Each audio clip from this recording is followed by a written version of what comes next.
60 segundos, ou Gone in 60 Seconds, senhores. Antes do Nicolas Cage virar um meme na internet, ele gravou, no início do século, um filme muito famoso que foi predecessor ao Velozes e Furiosos, né? Que trouxe ali a cultura automotiva, né? O filme tratava de um ladrão de carros que recebeu uma encomenda de 60 carros. Quantos carros eram? 50 carros, certo? 60, né? Que eles tinham que roubar em 60 segundos, né? E esses carros iam ser roubados, botados num container e enviados no navio para um outro continente, né? E aí ele recebeu essa lista de 50 carros e eu fiz uma seleção dos meus carros dessas 50 listas, porque o carro mais famoso, né? Ou melhor, a donzela mais famosa desse vídeo se chamava Eleanor, né? Um famoso Mustang que foi todo modificado para o vídeo, né? Um GT500, que virou um ícone da história cinematográfica hollywoodiana. Mais ou menos algo parecido com o que fizemos com o Altozan, certo? Porque, que nome eu daria para o Altozan de mulher? Como é que é o nome de mulher japonesa? Eu não sei. Yuri? Não? Yuri? Yuki? Sakura. Sakura, porque é um carro pequeno, né? Tem que ser um negócio, né? Enfim, eu selecionei aqui 5 donzelas. Eu selecionei a Denise, a Sharon, eu selecionei a Nadine, né? A Dorothy, e eu vou mostrar pra vocês aqui quais são esses carros, né? Porque são os que eu concordo. Naquela lista tem um monte de 50 carros. Tem uns que eu nem conhecia, pra ser sincero, né? Mas se eu fosse roubar, se eu fosse o ator do filme, né? E fosse assim, não, qual que vai ser o carro pica da galáxia desse filme? Talvez seriam esses 5, assim, nessa sequência que eu ia apresentar, né? E eu vou deixar a última por último, certo? Porque, assim, é a mais gostosa de todas, se é que eu posso falar isso. E tinha aquela trilha, né, do The Cult, né? Painted on My Heart, né? I thought you were more than a thing. Não lembro a letra. Não, tinha um refrão, né? I still have your face painted on my heart. É algo assim, né? Eu acho. Bom, a primeira da lista aqui dos 60 segundos, né? Que o Nicolas Cage teve que roubar junto com a... Puta, como é que era o nome da mina também, velho? A Angelina Jolie, ela tava loira. Ela era o camaleão da história, porque a cada cena ela tava diferente, uma roupa diferente, o cabelo diferente.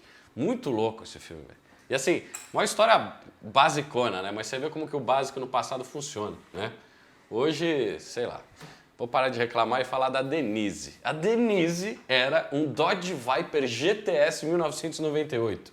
E para quem não conhece o Dodge Viper, né? Eu já fiz um vídeo da primeira geração, da RT10, quando ele era ainda um conversível, né? Não conversível não, ele era um cupê sem teto, né?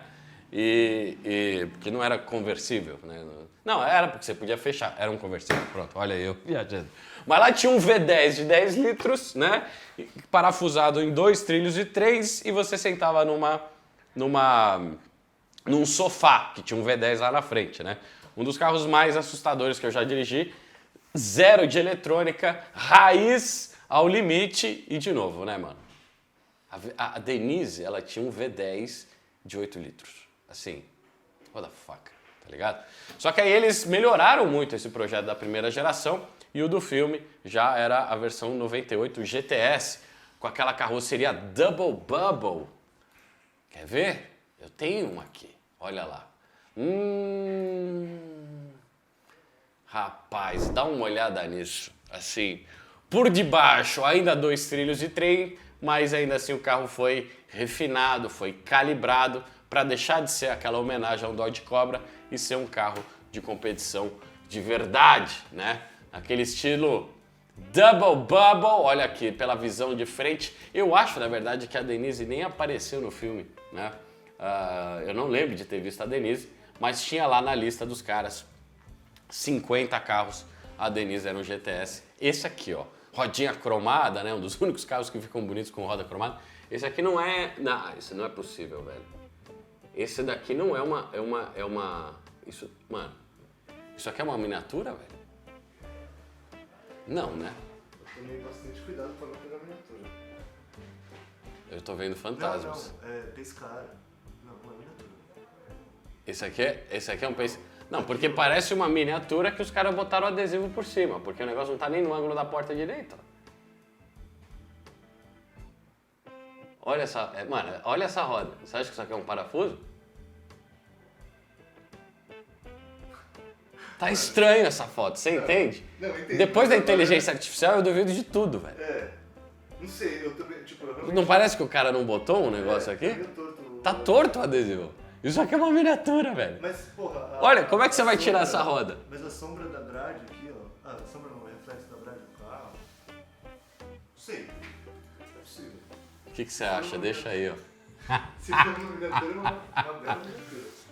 Ai, meu Deus, é que o carro... Ó, aqui tá claro que não é, né? Olha lá. Você acha que a primeira versão ainda era ruim? Os caras ainda conseguem... Olha que caída maravilhosa. Denise, seu traseiro é maravilhoso, eu só digo isso. Eu só digo isso. Olha só. Meu Deus do céu, que sensualidade. Nada mal. E eu teria. Esse era um dos casos que eu roubaria. Beleza? Então vamos lá. Em segundo lugar nós temos a Shannon. A Shannon, cavalheiros, era um Plymouth de 1961, conhecido como Barracuda.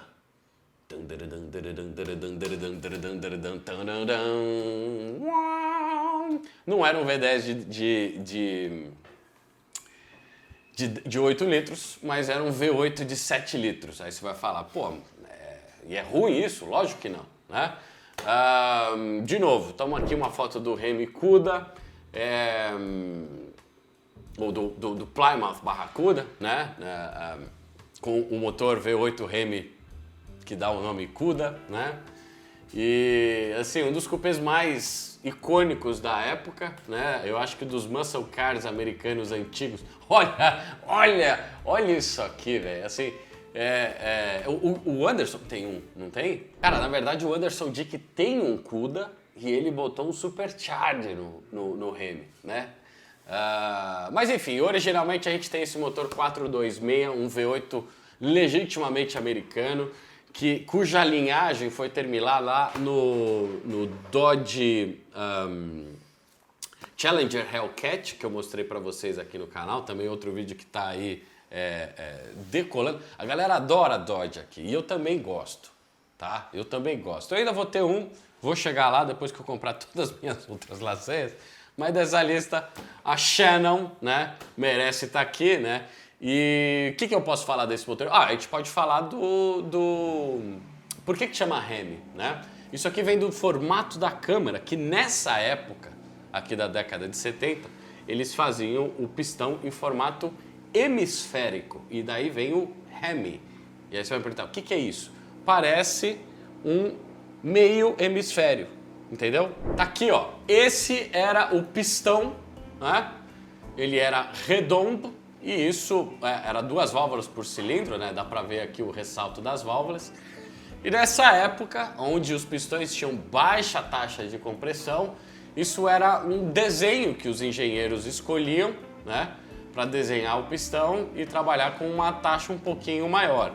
Hoje em dia, tendo em vista toda a dinâmica de fluxo, a atomização de combustível, né? As tecnologias de pistão hemisférico, elas são inferiores, é um desenho de uma tecnologia mais antiga, que para a época era relevante, mas hoje em dia um pistão flat, né, assim como esse, com os ressaltos de válvulas, trabalha muito melhor a questão de fluxo, de squish na câmera, de controle de tendência à detonação, entre outros, né?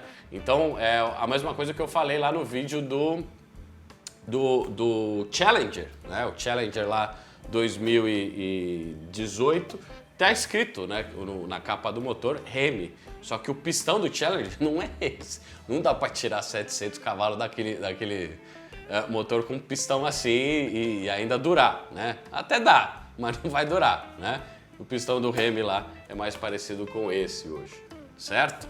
Então,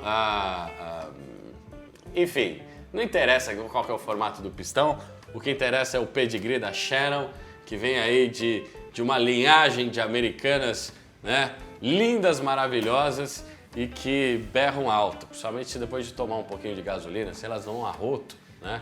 Porque na verdade elas fazem gargarejo com gasolina, essa merda que faz 1 por litro, se muito, né? Aí vai o maluco, vai lá e põe aí no supercharger em cima desse tamanho, aí você fala, mano, pra quê? Aí você fala, pra que não? Por quê? Entendeu? Não. Aí você fala, pra que não? Não interessa o pra quê ou o porquê. A gente faz porque a gente pode. Certo? Belíssima. Belíssima Shannon.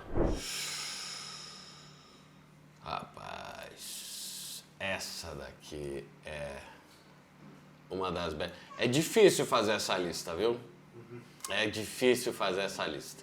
Assim, ó, falar qual que é a mais bonita, qual que é a mais deliciosa, mas eu preciso agora falar da Dorothy. Aqui ela é mais uma senhora de idade, né, mais enxuta, uma coisa que as galeras aí chamam de MILF, talvez, né? Mas lógico, eu tô falando da 300 SL Going. É impossível você falar de carro alemão icônico, desejado, sem falar da 300 SL Going. Para muitos, o primeiro supercarro do pós-guerra, né? Aí fica aquela briga, né? É a Going, é a Miura, é a Ferrari, é a Going, meu amigo. Aqui a gente tinha uma carroceria, um chassi tubular, né? Essas portas de asas de gaivota, na verdade, elas nascem por causa do chassi, né? O carro foi feito em cima de um chassi de competição e cujos tubos passavam aqui na lateral. E aí a única maneira... Olha, tem alguém com ciúme aí. Quem quer sair? Hã? Acho que é a Ferrari, né? É uma 430, né? Acho que é. A italiana tá com ciúme da Dorothy. Mas, enfim, onde é que eu tava mesmo? E aí, bom, foi o jeito que eles acharam aí para fazer, contornar essa característica do carro e nasce talvez a Mercedes mais icônica da história, né? Ou o projeto mais icônico da história, porque na verdade esse projeto também derivou-se desse projeto, outros carros ainda mais icônicos. Mas enfim, cavalheiros, aqui na frente nós tínhamos um 6 em linha de 3 litros com uma injeção mecânica Bosch. Injeção mecânica, essa aqui não era cajetrônica ainda, hein? Era aquela de bomba, né? De injeção direta ali no motor, de gasolina, produzia 200 e poucos cavalos e quando lançou era o carro mais rápido da sua época. Isso talvez por causa dessa silhueta belíssima, né? Essa silhueta bela, olha só de novo, essa lombar, meu amigo, assim, falta só a saboneteira aqui, assim, ó, dessa região da Dorothy. Ai, meu Deus, por que eu tô caindo nessas analogias, velho? Mas, enfim, a Dorothy, SL, né, SL também era enxuta, ela era uma régima, né, o SL vem de Superlash e pra mim, assim, um dos carros mais icônicos aqui dessa lista, né? Não é à toa que os caras queriam roubar também, porque isso aqui vale uma nota, uma grana preta, grana, que nem diz o Nelson Piquet. Atrás da grana. Relações públicas 0, habilidade em pilotagem 101%. Certo? Toma Dorothy aí e é isso.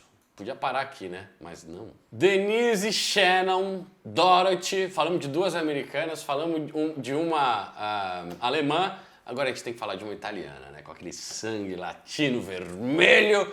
E vamos falar agora da Nadine. Essa daqui, ela é imbatível. E assim, me chamou a atenção os caras terem caído nessa Ferrari aqui, dentre todas as outras que fazem muito mais sucesso nos Estados Unidos, né? Porque essa daqui é de uma série limitada, assim, era do início do negócio. A gente está em 1967 e lá nós tínhamos a Ferrari 275 GTB/4, que no filme foi carinhosamente nominada de Nadine.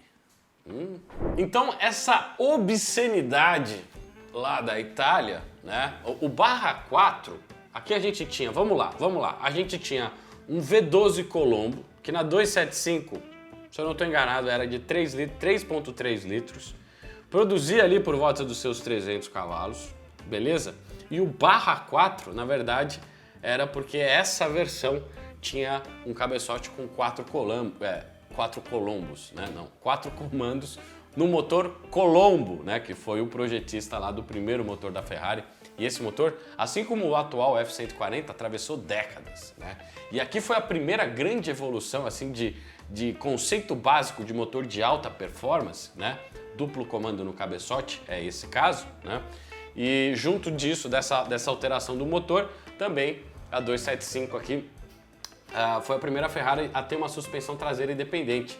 Isso trazia uma dinâmica de condução para esse carro excepcional para a época. 1967 nós estamos aqui, certo?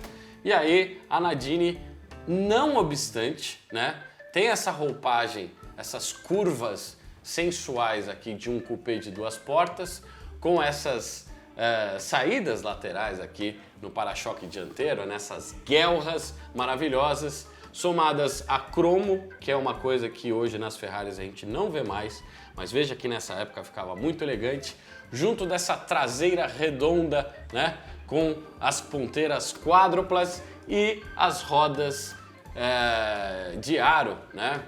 Como é que chama isso? Não é palito? Raiada. Isso, de raio. E as rodas de raio com cubo rápido central. Ó, outra imagem que eu bato o olho, eu não sei se é uma miniatura ou não, porque assim, o carro ele tá... Não, é lógico, esse aqui não é uma miniatura. Acho que é só a exposição da foto. Puta merda. Mas assim, é um carro delicioso, maravilhoso. Aí, em outra cor, agora com as rodas estampadas, né, de liga leve, magnésio aqui provavelmente por causa da época.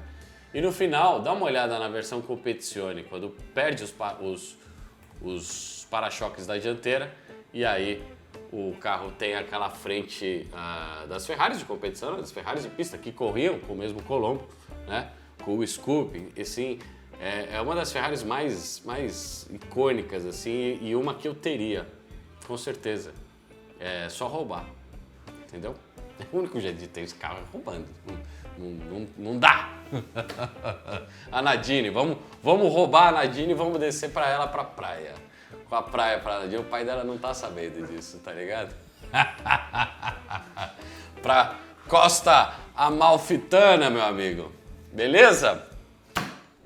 Toma a Nadine aí pra vocês. Terminou? Não, falta a última agora. E agora? Depois disso tudo, ainda tem espaço? Tem. Pior que tem. E essa tá mais acessível. Será que eu posso falar isso? Beleza, cavaleiros. Do que eu tô falando aqui? Eu estou falando da Mary. A Mary era simplesmente um dos Aston Martins que ocupa assim, o topo da minha lista, e não é à toa que estava nessa lista aqui também, que é o Aston Martin DB7. Painted on my heart, motherfucker. Aqui a gente estava falando de uns Aston Martins mais belos e antes da era Fisker. Isso aqui é antes da era Fisker. Para você ver como que uma montadora consegue ter tantas épocas tão distintas e ao mesmo tempo tão belas entre si. São gerações e gerações de petardos genéticos, né? de bombshells que os caras lançaram, cara. Assim, é um negócio...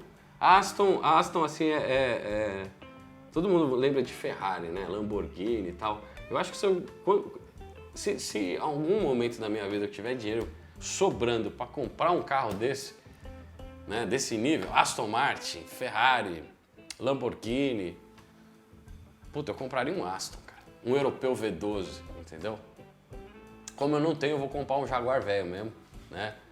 Que já tá bom. É um inglês, V12, né? Funciona, certo? Mas a Mary, né? Diretamente lá da Inglaterra, tem essa beleza estonteante, sofisticada, né? Usando assim aquele tailleur, né? Revelando as suas silhuetas, né? Eu não sou muito fã dessa roda, dependendo do ângulo que a gente usa ela, porque ela tem uma calota com a chave para esconder os parafusos. Mas hoje ela tá tão bizarra assim que ela começa a ficar bonita de novo, né? Mas enfim, o DB7 tem uma das silhuetas mais belas. Deixa eu ver se a produção conseguiu botar uma foto aqui de lado de fato desse carro. Ó, aqui nós temos o vídeo do Doug DeMuro. E assim, ó, essa silhueta, cavalheiros, com essa distância aqui do eixo dianteiro e essa caída a gente não vai ter mais. Não vai ter mais, por causa de legislações, certo? Mas o DB7 para mim resume assim, uma época difícil para Aston, né? Olha aqui, isso aqui é um conversível ainda. Né? Mas ainda bem que eles sobreviveram e conseguiram entrar na era Fisker com todo olha só, olha como é atemporal esses designs, cara. Né?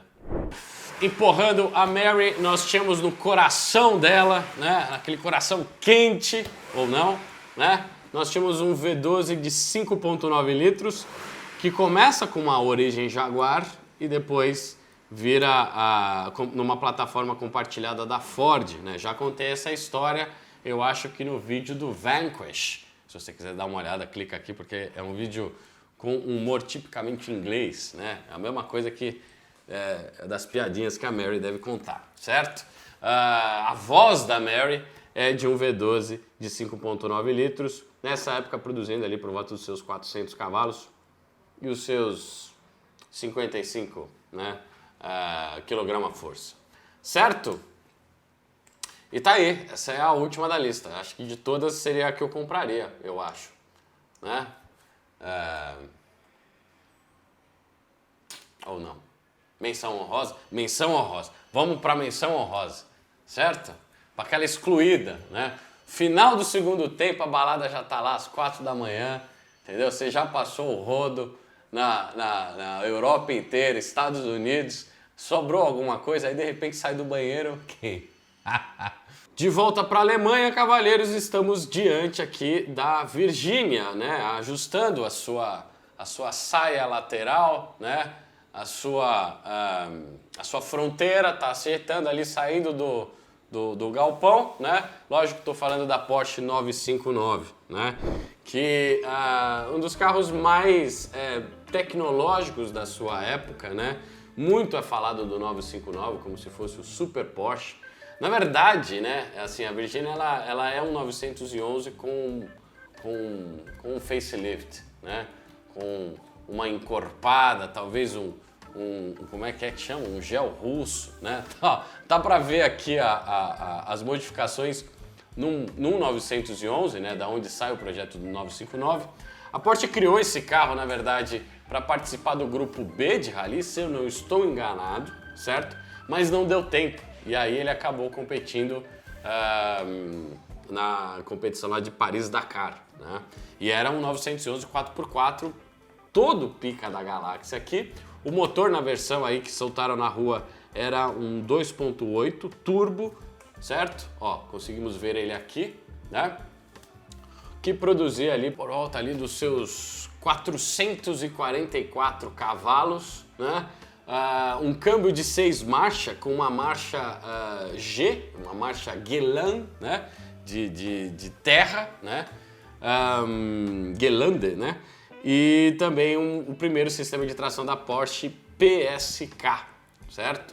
Um carro que na verdade merece o seu próprio vídeo, mas esse vídeo é sobre os 60 segundos e não sobre o 959, certo? Então a Virgínia, nos 45 do segundo tempo, né? A Virgínia, né? Era um dos carros da lista lá que o Nicolas Cage ia roubar. Eu, na verdade, dessa maioria dos carros que eu citei aqui, um ou outro apareceu no filme, da minha vaga memória. Na verdade, depois que eu gravei essa lista, porra, eu vou ter que assistir de novo, né? Para assistir aquela narrativa dos anos 2000, daqueles filmes com início, meio e fim, com os personagens bem definidos, né? Aquela atuação, assim, eu não diria icônica do Nicolas Cage, mas é que o Nicolas Cage ele é engraçado por si só, né? Quando ele é sério, quando ele é bravo, quando ele é dramático, é uma coisa meio típica dos anos 2000, né? E os carros, né? Vamos dar uma olhada nos carros. Tem eles rampando com a Eleanor lá no final do filme.